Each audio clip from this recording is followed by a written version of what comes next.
salamat kay Gipirmi na yun yung pagpalit niya bitaw og mangga.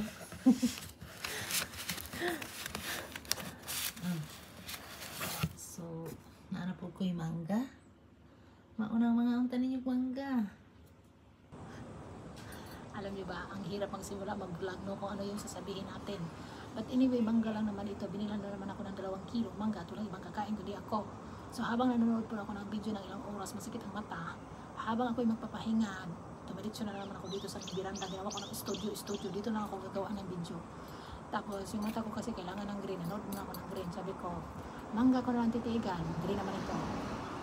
Oh, sige, dabaan ba kayo mga sasakyan? Haunta ninyo mangga rin. Okay. Walang ibang kakain lang dito eh. Hindi ako lang. 2 kilo to eh.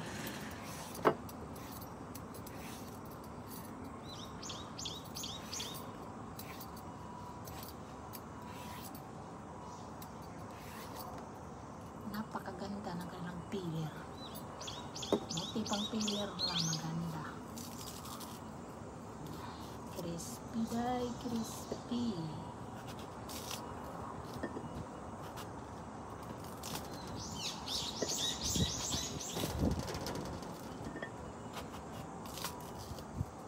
Maingay ang hangin, maingay ang mga ibon, maingay ang mga sasakyan.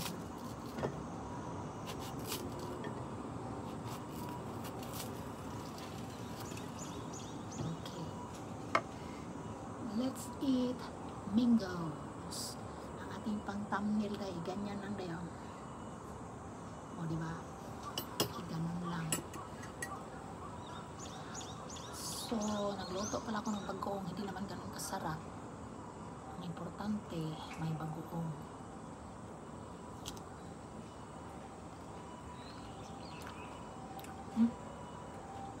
Masarap pala pag may mangga.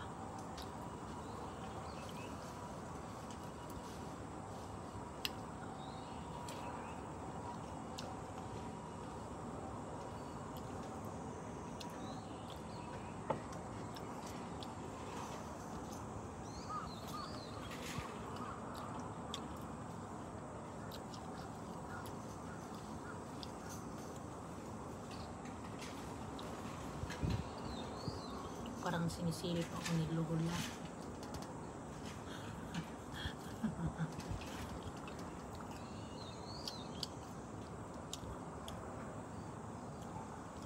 Nanonood ako ng mga video nyo. Salamat po pala sa inyong suporta no, kasi tuwing nag-upload ako, nakikita ko marami talaga nagko-comment. At binibigyan ko po kayo ng oras. Huwag po kayong mag-alala kung sobrang iksi lang po yung comment ko.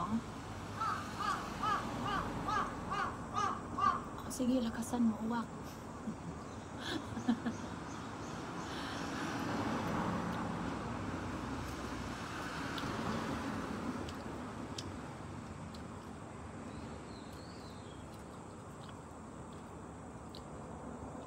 Kahit kaano po ka-iksi yung comment ko sa inyo, huwag po kayong mag-alala dahil sumasakit na po ang aking mata. Pinapanood ko po lahat yan. Wala po akong ina-skip kahit kaano kahaba yung videos nyo, kahit kaano kahaba pa yung ads na nire-release nila dito. Okay?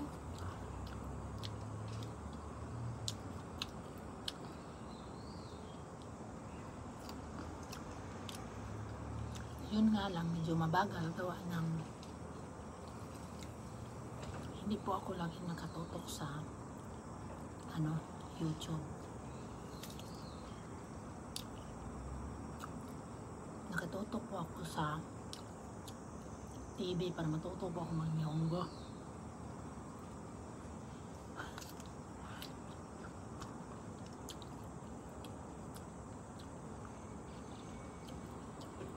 Masarap ang bagoong pala eh.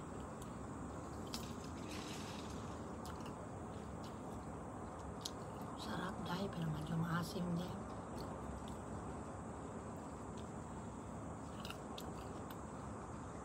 Magpahinga at magmerinda ng mangga. Alam kasi ng aking asawa, paborito ko yung mangga. Minsan sinasabi niya na ano, buksan mo mamaya, may magdoorbell daw. Sarap.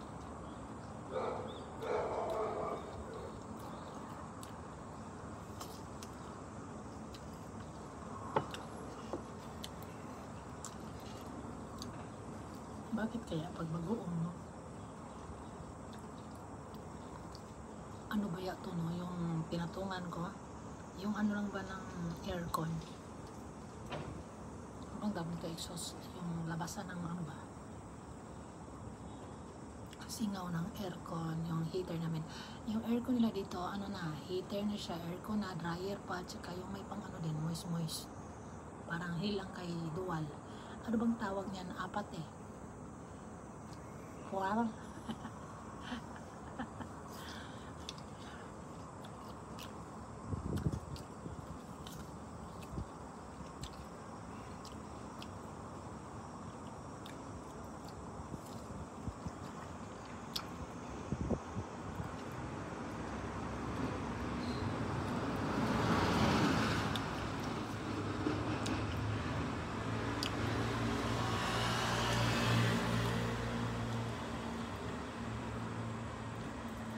Sige, lakasan niyo pa mga sasakyan, mga motor.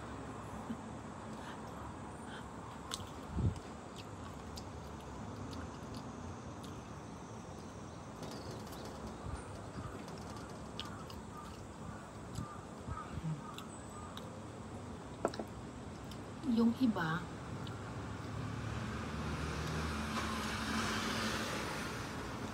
gagawin kong salad. Sarsyadang mangga, ganon. So, nilalagay ko sa ginamos, ganon. So, bali yung 2 kilo, matagal na po yung maubos ko. Pero kasi, siyempre, nangangailangan din tayo ng mga upload. Magkain-kain din tayo ng mangga.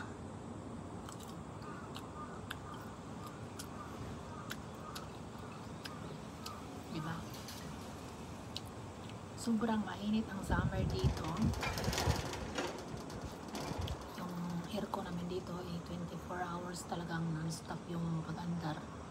Ngayon po hindi lumabas ang araw. Kaya pinapahinga ko muna kasi pag pinapa-andar ko maingay ito yung pinapatungan ko nito. Mag-ano muna ako, shooting video for my vlogging ba.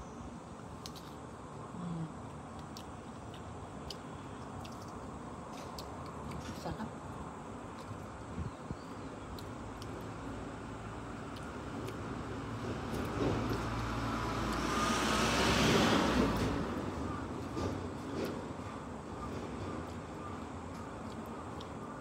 Maingay po dito. Alam niyo kung bakit? Diyan po ay kalsada. Papunta sa mga bahay. Papunta doon sa park. Nandyan lang din po yung McDo dyan.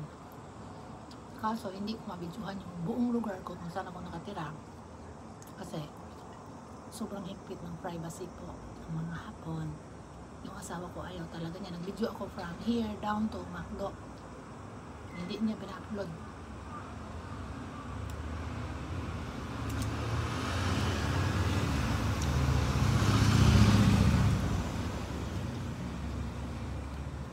Diba maraming sasakyan. Tapos yung bahay dyan, siya. Shootingan ba ng mga kahit anong gawin nila, movie, TV series, modeling, ganun. Halimbawa, pag ako nasawa na nito sa aking studio, kunyari, pwede ako dyan magrenta. Available siya. Maingay talaga dito sa Tokyo eh. Hindi ko lang talaga kay-video lahat. Kaya papansin niya, nilagyan ko siya ng harang dito. Kasi nga, pinasok ko ang vlogging. Ayaw ng asawa na malaman kung saan talaga ako nakatira. Ano? Sabi niya, kahit nagbablog ka na, hindi naman ibig sabihin na nagbablog ka na, i-open mo ito public lahat. Diba? Sabi niya. kaya hindi ko mabidyohan lahat. Dito po ay kalsada dyan, kalsada. So napapalibutan po ako ng kalsada papunta sa mga bahay, sa mga apartment, sa mga condominiums. Papunta doon sa park. Diyan lang park ay maraming uwak at saka ibon.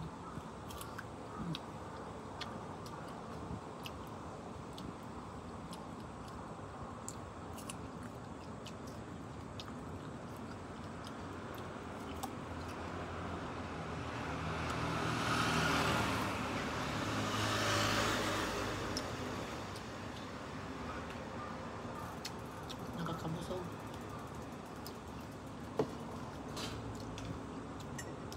Ang sarap na magkuong, no?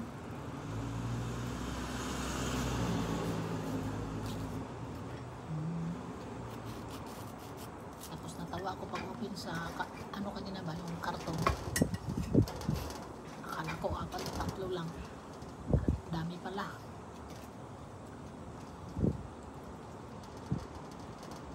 So, mahilig ako sa mangga. Diba?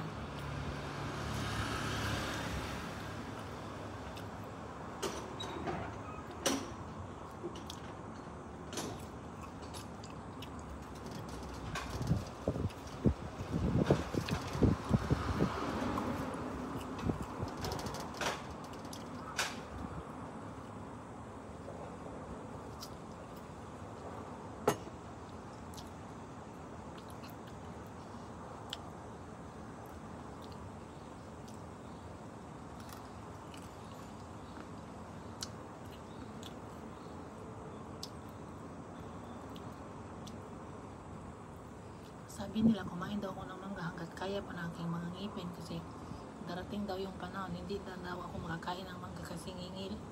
Ano ba tawag niya? Mangingilaw na daw.